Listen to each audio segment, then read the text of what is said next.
In 1986, Steve Jobs was forced out of Apple and bought a small company for $5 million. That company was Pixar. And he stayed Pixar's CEO until 2006.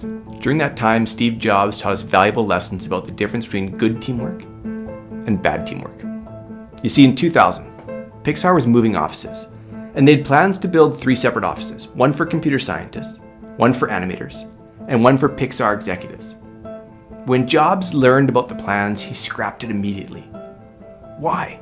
Because he knew the entire Pixar team needed to be together, to have one big space, and a meeting place right in the middle.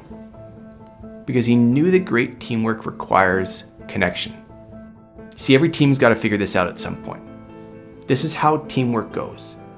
That everything goes great until it doesn't. And then what?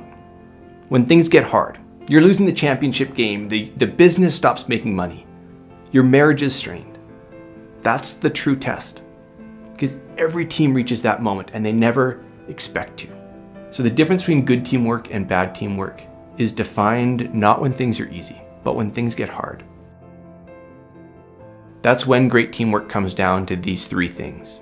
First, during the tough times, do you drift apart or stay connected? It's a critical distinction.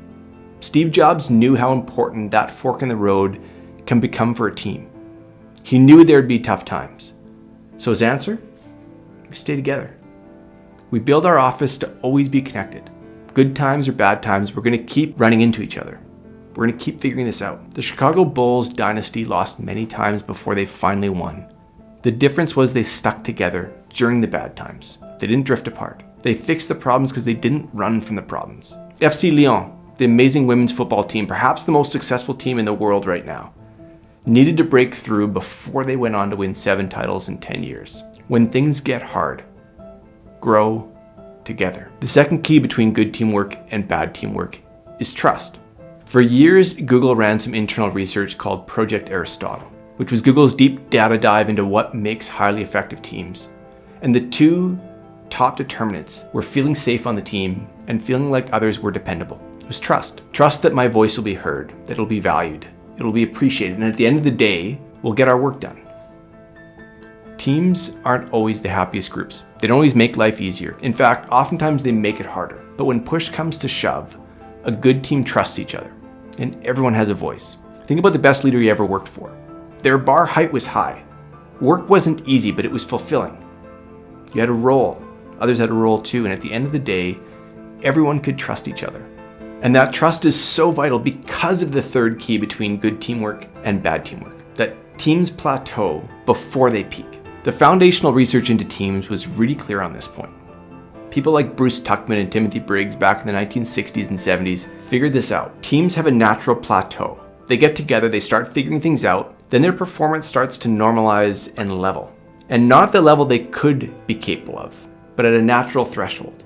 And to reach their peak performance, in order to break through that threshold, teams need some kind of leadership to push the bar up. That's a big part why leadership matters.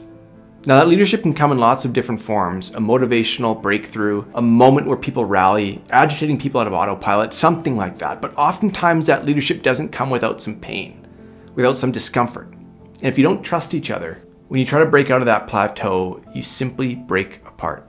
Think about the years of hard work before the success arrived. That's the difference between hitting the plateau and reaching the peak. It takes the foundation of trust, then the leadership to push it. Think about Sheryl Sandberg at Facebook, or think about what Steve Jobs brought back to Apple when he rejoined, that push from plateau to peak. It's the fundamental law of teams, that everything goes well until it doesn't. And then what? That's when bad teams unravel and good teams rally. So don't get caught off guard. You know that these teamwork challenges are coming, whether you're facing them now or not. So build a structure to stick together. Build trust at every moment, even when you don't think it matters. And foster leadership that will push you from a plateau to the peak. That's good teamwork.